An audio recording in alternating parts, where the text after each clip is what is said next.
हमारे देश में महंगाई तो रॉकेट की स्पीड से बढ़ रही है, लेकिन सैलरी वो तो कछुए की स्पीड से भी धीरे चल रही है। एक मिडिल क्लास व्यक्ति की हालत ऐसी हो गई है कि कब सैलरी आती है और कब चली जाती है पता तक नहीं चलता है।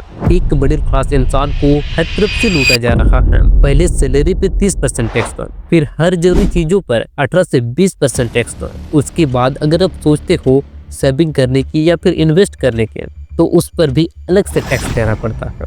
अगर एक मिडिल क्लास व्यक्ति साल के 12 महीने काम करता है तो सोचो उसमें से 3-4 महीने उस सरकार को टैक्स भरने के लिए काम करता है। मतलब आपकी सैलरी का एक बड़ा हिस्सा सरकार ले जाता है। इतना सब कुछ देने के बाद भी आपको मिलता क्या है? कुछ भी नहीं। ना सांस लेने के लिए शुद्ध हवा और ना चलने के लिए अच्छी सड़कें। और एजुकेशन की तो बात रहने ही दो। सरकारी स्कूलों की हालत ऐसी है कि कोई भी वहां अपने बच्चों को भेजना नहीं चाहता। शहरों में साफ पानी पीने के लिए वाटर प्यूरिफायर लगाना पड़ता है, और जब उस वाटर प्यूरिफायर को खरीदते हो तो उस पर भी 18% टैक्स भरना पड़ता है। जगह में 40% टैक्स ले रहे हो, 30 से 40%। 12 महीने में से 5 महीने आप सरकार के लिए काम कर रहे हो। Sleeping partner cannot answer sitting here. Best finance minister is back, guys. Yes. पगार तो बढ़ता नहीं है, सबका पगार वही रहता है, लेकिन खाने का दाम सबका बढ़ रहा है। 5 साल में मिडिल क्लास रहेगा ही नहीं, सब गरीब। टैक्स ले लेके कोई बचेगा ही नहीं भाई। मतलब ये साला मर कैसे नहीं रहा अभी तक? Sleeping partner cannot answer sitting here. It's a punishment, it's not a tax. India जो दुनिया की 5th लार्जेस्ट इकोनॉमी है, फिर भी लोग इंडिया छोड़कर जा रहे हैं। अब तक 3 करोड़ से ज्यादा लोग इंडिया से माइग्रेट हो चुके हैं, जिसमें सिर्फ मिडिल क्लास लोग ही नहीं हैं, बल्कि सुपर रिचेस्ट लोग भी अपने घर जमीन छोड़कर इंडिया से निकल रहे हैं। 2023 में 5100 मिलियनियर इंडिया छोड़कर गए और 2024 में 4300 मिलियनियर। पिछले सिर्फ 5 सालों में 23,000 से ज्यादा मिलियनियर अपना देश इंडिया छोड़कर जा चुके हैं। जब दुनिया भारत को इकोनॉमिक सुपर पावर कहती है, तो लोग यहाँ से भाग क्यों रहे हैं? और लोग इंडिया छोड़े भी क्यों ना? यहाँ मिडिल क्लास तो सिर्फ टैक्स भरने के लिए ही बना है, और टैक्स भरने के बाद भी उन्हें मिलता क्या है? कुछ भी नहीं।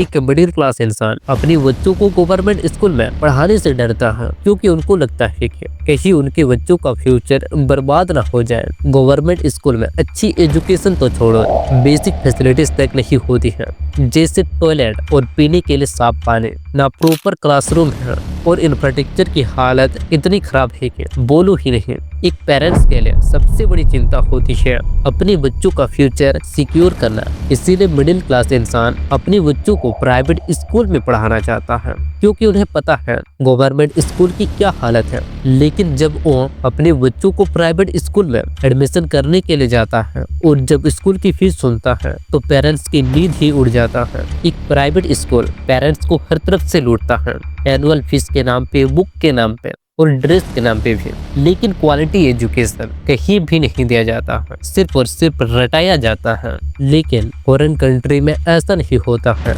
वहाँ एजुकेशन में क्वालिटी होती है, प्रैक्टिकल नॉलेज में सबसे ज्यादा फोकस दिया जाता है। जो प्रोफेसर वहाँ पढ़ाते हैं, उनका लेवल भारत के टॉप कॉलेज के प्रोफेसर से भी कई गुना ऊपर होता है। वहाँ स्टूडेंट मैथ के साथ फिलोसॉफी और साइकोलॉजी भी पढ़ सकता है। लेकिन इंडिया में आर्ट्स लो, साइंस लो या कॉमर्स लो, सबको एक साथ मिक्स नहीं कर सकते हो। एक ऐसा सिस्टम जिसमें क्रिएटिविटी और फ्लेक्सिबिलिटी की कोई जगह नहीं है।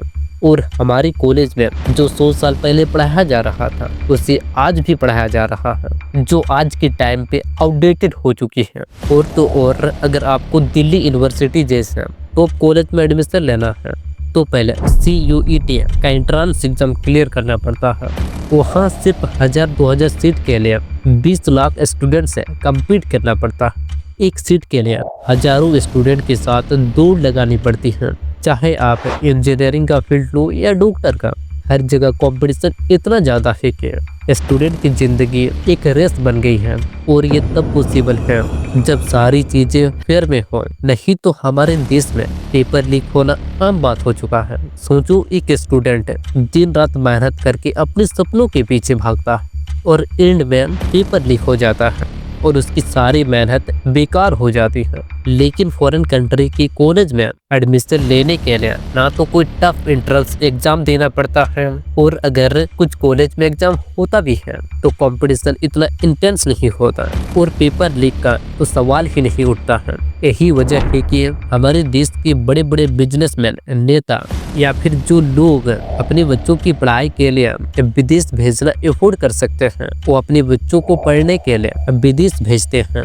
वहाँ ना सिर्फ क्वालिटी एजुकेशन मिलती है बल्कि एक फेयर और ट्रांसपेरेंट सिस्टम होता है। मतलब जितना मेहनत करो उतना रिवॉर्ड मिलेगा। इसीलिए हर साल 7,70,000 स्टूडेंट पढ़ाई करने के लिए विदेश जाते हैं, लेकिन उसमें से कुछ ही % स्टूडेंट पढ़ाई पूरी करने के बाद वापस लौट आते हैं। बाकी सब वही सेटल हो जाते हैं। विदेश में उन्हें सिर्फ अच्छी एजुकेशन नहीं मिलती है बल्कि लाइफ के हर एस्पेक्ट में टॉप क्लास फैसिलिटीज मिलती है, बेहतर इंफ्रास्ट्रक्चर और जॉब अपॉर्चुनिटी भी मिलती है। इंडिया के टॉप IIT कॉलेज में पढ़ाई करने के बाद भी IITian को प्लेसमेंट नहीं मिल पा रही है। एक रिसेंट रिपोर्ट के अनुसार IIT मुंबई जैसे टॉप कॉलेज में भी 36% स्टूडेंट का प्लेसमेंट नहीं हो पा रही है, और IIT मद्रास का हाल और भी बुरा है। वहाँ 45% स्टूडेंट अनएम्प्लॉयमेंट है। The news coming out of the IITs is worrying. In the Bombay campus, 36% students are yet to be placed. Some 2,000 students had registered for placement. More than 700 are yet to get a job. We're talking about the best engineering college in India, also among the best globally. In the Delhi campus, 40% students were not placed in 2023. In Kanpur, 31% are yet to be placed. अब जरा सोचो, जिस IIT college में admission लेना सपना होता है, जहाँ के इंट्रांस एग्जाम सिर्फ 2% स्टूडेंट ही क्रैक कर पाते हैं, वहाँ एडमिशन मिलने के बाद भी अगर आप अनएम्प्लॉयमेंट रह जाते हो तो आप सोच सकते हो। और सरकारी नौकरी की तो बात ही छोड़ो, करोड़ों स्टूडेंट इसकी तैयारी कर रहे हैं। एक स्टूडेंट जो दिन रात मेहनत करता है एक ही सपना लेकर कि एक दिन उन्हें सरकारी नौकरी मिलेगी और उसकी जिंदगी सेट हो जाएगी। लेकिन जब एक वैकेंसी के लिए लाखों स्टूडेंट अप्लाई करते हैं तो वही कईयों का सपना टूट जाता है। कंपटीशन का लेवल इतना इंटेंस हो चुका है कि एक पोस्ट के लिए हजारों या कभी कभी लाखों स्टूडेंट अप्लाई करते हैं। एक रिपोर्ट के अनुसार मुंबई में कांस्टेबल के लिए सिर्फ 1257 सीट की रिक्वायरमेंट थी, लेकिन इसके लिए लाखों लोगों ने अप्लाई किया। और उत्तर प्रदेश का हाल तो और भी शोक करने वाला था। वहाँ पुलिस कांस्टेबल की 60,000 पोस्ट के लिए 50 लाख स्टूडेंट ने अप्लाई किया था। इंडिया का हाल ये है कि यहाँ लोग छोटी छोटी नौकरी करने के लिए तरस रहे हैं। सोचो, एक चपरासी की जॉब जिसकी क्वालिफिकेशन होती है सिर्फ 5वीं पास, उसकी मात्र 62 पोस्ट के लिए 93,000 स्टूडेंट ने अप्लाई किया था, जिसमें ग्रेजुएट, पोस्ट ग्रेजुएट, यहाँ तक कि PhD होल्डर वाले भी शामिल थे। तो आप समझ सकते हो कि इंडिया में जॉब को लेकर कितना कंपटीशन है। और अगर उन्हें किसी तरीके से जॉब मिल भी गए तो उन्हें उनकी क्वालिफिकेशन के हिसाब से सैलरी नहीं मिलती है। ये सिर्फ किसी एक की कहानी नहीं है बल्कि हर मिडिल क्लास, हर यूथ का ही हाल है। ये भी एक बहुत बड़ा कारण है जो लोगों को इंडिया छोड़कर बाहर जाने पर मजबूर कर रही है। सोचो, वही पोस्ट वही काम, लेकिन उन्हें वहाँ इंडिया से 3-4 गुना ज्यादा सैलरी मिलती है। उन्हें वहाँ हर साल ग्रोथ भी मिलती है और एडवांस स्किल सीखने को भी मिलता है। सोचो, एक ऐसी एनवायरनमेंट पे काम करना जहाँ आपका करियर और पर्सनल लाइफ दोनों इक्वली बैलेंस हो। वहाँ इतना पोल्यूशन भी नहीं होता है, लोगों को सांस लेने के लिए फ्रेश हवा मिलती है, पीने के लिए साफ पानी मिलती है। India is the 3rd most polluted country in the world. अगर आप दिल्ली जैसी सिटी में रहते हो और खुली हवा में सांस लेते हो तो 50 सिगरेट फूकने के बराबर है। एक UI यानी कि एयर क्वालिटी इंडेक्स जो नॉर्मली 50 से कम होना चाहिए और खराब हालत में 100 होना चाहिए और बहुत खराब हालत में 200 तक होना चाहिए। लेकिन दिल्ली में नवंबर महीने में 1000 क्रॉस कर गया था। और ये सिर्फ दिल्ली की बात नहीं है, बल्कि सारे बड़े बड़े सिटीज जैसे मुंबई, कोलकाता, चेन्नई, सबका यही हाल है। लेकिन किसी को कोई फर्क नहीं पड़ता, ना गवर्नमेंट ना आम लोगों को। और जिन लोगों को फर्क पड़ता है, जो परेशान है इनसे, वो देश छोड़कर जा रहे हैं। इसमें ना सेंट्रल गवर्नमेंट कुछ कर रही है, ना स्टेट गवर्नमेंट। ऐसी हालत में एक मिडिल क्लास इंसान करे तो क्या करे? जिसके पास पैसा है वो तो दूसरे देशों में शिफ्ट कर रहे हैं, लेकिन जिनके पास नहीं है वो क्या कर रहे हैं? 2023 में यूएस गवर्नमेंट ने करीबन 90,000 लोगों को अरेस्ट किया क्योंकि वो इलीगली यूएस का बॉर्डर क्रॉस कर रहे थे। इससे पता चलता है कि लोग अपने बेहतर फ्यूचर के लिए कितना डिप्रेस्ड हैं।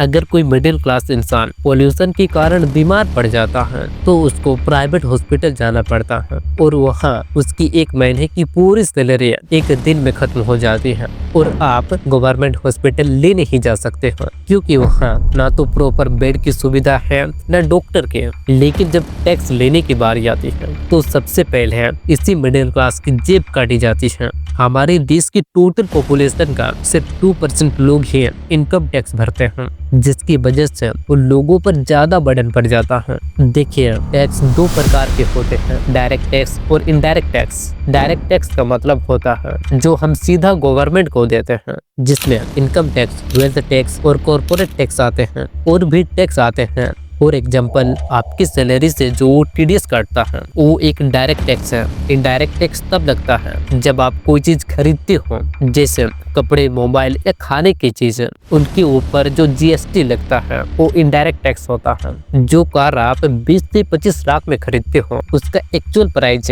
कितना होता है पता है? सिर्फ 12 से 15 लाख, लेकिन आप उसे 20 से 25 लाख में खरीदते हो। क्यों पता है? क्योंकि उस गाड़ी का एक्चुअल प्राइस का 28% जीएसटी देना पड़ता है और 22% सेस टैक्स देना पड़ता है, और फिर रोड टैक्स, रजिस्ट्रेशन चार्ज और भी बहुत सारे टैक्स देना पड़ता है। उन सब टैक्स को मिलाकर आपकी 10 से 15 लाख की गाड़ी 20-25 लाख तक पहुंच जाती है। इतने सारे टैक्स देने के बाद भी आपको क्या मिलता है? अच्छी रोड? बिल्कुल भी नहीं। रोड बनने के 1-2 साल बाद ही गड्ढे से भर जाते हैं। ब्रिज बनने से पहले ही गिरने लगता है। इसे ही देख लो, ये बनने के 6 महीने के अंदर ही क्रैक आ गई है। और इसका कॉस्ट कितना था पता है? 17,843 करोड़। ये सब किसके पैसे थे? हमारी, आपकी और आम लोगों के पैसे थे, जो हम टैक्स और जीएसटी के नाम पे भरते हैं। देखिए, हमसे जिस तरह का टैक्स लिया जाता है उस तरह की क्वालिटी लाइफ तो बिल्कुल नहीं मिलती है। आप एजुकेशन को ही देख लो, सरकारी स्कूल की हालत तो आपके सामने है। ना प्रॉपर इंफ्रास्ट्रक्चर है, ना बेसिक चीजों की सुविधा है। फिर हेल्थ केयर को देखो, सरकारी हॉस्पिटल का हाल तो और भी खराब है। और जब लोग बीमार पड़ते हैं तो लोग सरकारी हॉस्पिटल जाने से डरते हैं, क्योंकि वहाँ ना तो प्रॉपर ट्रीटमेंट मिलता है और ना ही डॉक्टर टाइम पे मिलता है। और पोल्यूशन की तो बात ही छोड़ो, इंडिया पूरा गैस चैम्बर बन चुका है। दिल्ली जैसे शहरों में साफ हवा में सांस लेना तो सपना बन चुका है, जो हम लोग अपने मेहनत की कमाई से सरकार को टैक्स देते हैं। आखिर वो पैसा जाता कहाँ है? आपकी सारी मेहनत की कमाई सरकार वोट के टाइम फ्री में बांट देती है या फिर अपने प्रचार में लगा देती है। एक रिपोर्ट के अनुसार 2024 के लोकसभा चुनाव में 1 लाख करोड़ से भी ज्यादा पैसे खर्च हुए हैं। सोचो, ये पैसा कहाँ से आया? ये पैसा हमारे टैक्स का पैसा है। वो पैसा जो हमारी बेटर एजुकेशन, हेल्थ केयर और इंफ्रास्ट्रक्चर पर लगना चाहिए था, वो बैनर, रैली और पोस्टर में उड़ा दिया गया। सरकार के पास चुनाव प्रचार के लिए तो पैसा है, लेकिन जब बात आती है अच्छे काम करने की, जैसे पोल्यूशन कंट्रोल, बेटर स्कूल या सरकारी हॉस्पिटल इम्प्रूव करने की, तब पैसे की कमी हो जाती है। इसीलिए लोग देश को छोड़कर जा रहे हैं। आज जितने भी लोग इंडिया से माइग्रेट कर रहे हैं उनका सबसे बड़ा रीजन टैक्स नहीं है, क्योंकि लोग जिन देशों में शिफ्ट हो रहे हैं वहाँ भी हाई टैक्स देना पड़ता है। यानी कि एक high tax payer country India छोड़कर दूसरे हाई टैक्स पेयर कंट्री में शिफ्ट हो रहे हैं। वो लोग इंडिया में भी उतने टैक्स देने के लिए रेडी हैं, लेकिन उन्हें क्वालिटी लाइफ चाहिए, जो उन्हें इंडिया में उतना नहीं मिलता है, लेकिन उन्हें बाहर के डेवलप्ड कंट्री में मिल जाता है। उन्हें वहाँ जिस तरह से टैक्स लिया जाता है उस तरह से उन्हें फैसिलिटीज भी मिलती हैं।